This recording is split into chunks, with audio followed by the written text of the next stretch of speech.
अस्सलामु अलैकुम वरहमतुल्लाहि वबरकातहू। अगर औलाद जवान हो चुकी है, शादी की उम्र को पहुंच चुकी है और माँ बाप उनकी शादी नहीं कर रहे, तो ऐसी सूरत में उस औलाद को शरई एतबार से क्या करना चाहिए? क्या उनको दूसरा रास्ता अख्तियार करने का अख्तियार है?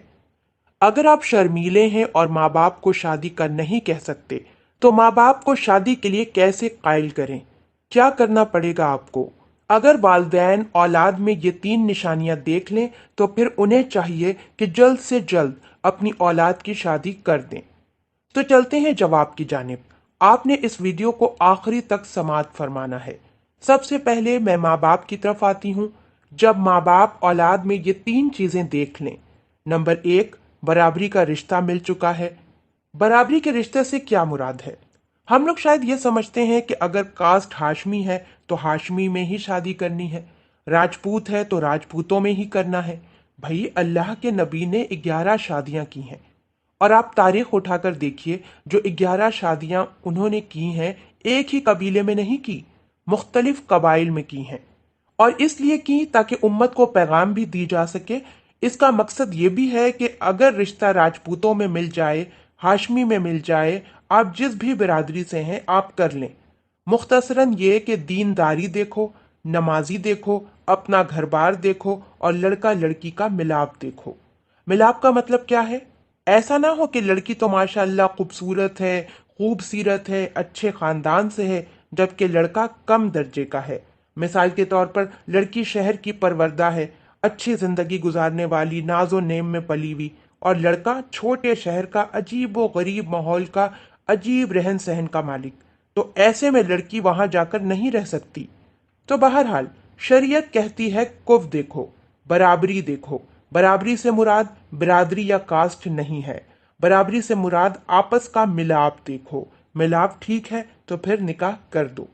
बस ज्यादा डिटेल में ना जाओ, क्योंकि जब निकाह हो जाता है तो अल्लाह पाक कुदरती तौर पर अच्छे मामलात कर देते हैं। नंबर दो, कि आप देखो कि आपका लड़का जो है, उसकी आप शादी करोगे तो वो बीवी का नान नफका उठा सकता है या नहीं उठा सकता। नान नफका उठा सकता है तो उसकी शादी कर दें। अक्सर घरों में यह भी कहा जाता है कि जब तक बच्चा सेटल नहीं हो जाता शादी नहीं करेंगे, जबकि अक्सर ऐसा होता है कि सेटल के चक्कर में हम अपने बच्चे की जिंदगी अपने हाथों खुद ही बर्बाद कर देते हैं। उम्र गुजर जाती है लेकिन बच्चा है कि सेटल हो ही नहीं पाता। तो बहरहाल ऐसा होता है। एक हदीस में हजरत उमर रजी अल्लाह ताला अन्हो फरमाते हैं कि तुम रिस्क तलाश करो निकाह में। फरमाते हैं मुझे ताज्जुब है उस शख्स पर जो निकाह के अलावा कहीं और रिस्क तलाश करता है। और सूरह नूर के अंदर अल्लाह पाक फरमाते हैं कि निकाह के अंदर रिस्क तलाश करो। अल्लाह के नबी के पास एक शख्स आया और फरमाया, या रसूल पाक सल्लल्लाहु अलैहि वसल्लम, मुफलिसी है। तो अल्लाह के नबी ने फरमाया निकाह कर लो। फिर आया, फिर अल्लाह के नबी ने कहा निकाह कर लो। बहरहाल जब 4 शादी कर ली, तब अल्लाह पाक ने उसे खूब मालो दौलत अता किया। तो खैर, इस चक्कर में ना पड़ें कि बच्चा सेटल नहीं हुआ, जब सेटल होगा तभी करेंगे, अभी नहीं कर सकते। आप निकाह कर दें, बाकी सब कुछ अल्लाह पे छोड़ दें, क्योंकि खालिक मालिक राजिक अल्लाह पाक की जात है। अल्लाह न करे आपका बच्चा किसी गलत काम में पड़ जाए, जिना करने लग जाए, कुछ उल्टे पुल्टे काम में लग जाए, ऐसे में कौन जिम्मेदार होगा इसका? तो लिहाजा ज्यादा सेटल के चक्कर में मत पड़ें, अल्लाह पर छोड़ दें और कर दें। बस नौजवान भी है, बराबरी भी है, नान नफका भी पूरा कर सकता है, तो फिर देर हरगिज ना करें, कर दें। अक्सर लड़के शादी के बाद कमाना शुरू कर देते हैं जब जिम्मेदारियां सर पर आती हैं। अगर पहले हो जाए तो बड़ी अच्छी बात है, अगर नहीं है तो बिला वजह ताखीर ना करें। अच्छा, इसके बावजूद आपको रिश्ता भी अच्छा मिल गया है, कुफ भी है, सब चीजें मौजूद हैं, उसके बावजूद अगर माँ बाप औलाद की शादी नहीं कर रहे, तो फिर एक हदीस सुन लीजिए। आप, हदीस क्या है? मुश्काक शरीफ की रिवायत है कि अल्लाह के नबी फरमाते हैं, हदीस का मफहूम है कि जो बंदा अपनी औलाद की शादी नहीं करता, हालांकि औलाद जवान हो चुकी है, अगर औलाद गुनाह करेगी तो उसका गुनाह वालदैन को भी मिलेगा। सिर्फ औलाद को गुनाह नहीं मिलेगा, उसका गुनाह वालदैन को भी मिलेगा। लिहाजा कोशिश कीजिए कि अपनी औलाद की शादी टाइम पर कर दीजिए। कुछ बच्चे शरारती होते हैं, वो कह देते हैं कि मेरी शादी कर दें, लेकिन कुछ बच्चे शर्मीले होते हैं, अब वो कैसे कहें? तो उनको मैं एक मशवरा देती हूँ कि आप मजाक मजाक के अंदर, यानी कि मजाक मजाक में, बातों बातों में आप कह दें कि भाई मेरी शादी कब कराएंगे, मेरी कब बारी आएगी। इस तरह बातों बातों में कहते रहें।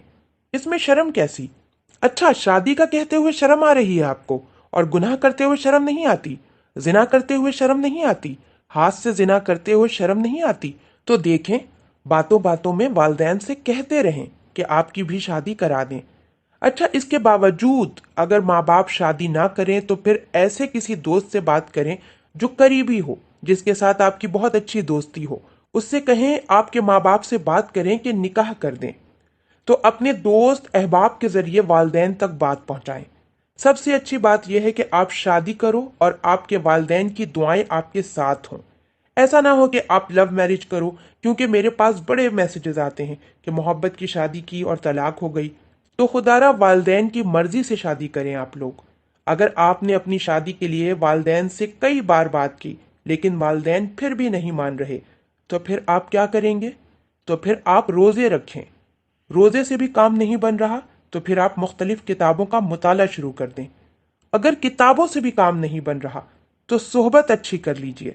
अगर इन तमाम चीज़ों से भी आपका गुजारा नहीं हो रहा, कोई फ़र्क नहीं पड़ रहा, फिर भी आपकी यही चाहत है कि मैं शादी करूं, तो फिर आपको अख्तियार है कि आप वालदैन को बिना बताए शादी कर सकते हैं। ये लास्ट स्टेप है। जब आपने तमाम की तमाम चीज़ें पूरी कर ली, ऐसी सूरत में आप निकाह कर सकते हो। आपको निकाह का मुकम्मल तौर पर अख्तियार है। लेकिन फिर भी मैं आपसे यही कहूंगी कि आप जब भी निकाह करें, इसमें वालदैन की मर्जी लाजमी शामिल होनी चाहिए, चाहे थोड़ा इंतजार ही क्यों ना करना पड़ जाए, क्योंकि जब तक माँ बाप की मर्जी शामिल नहीं होती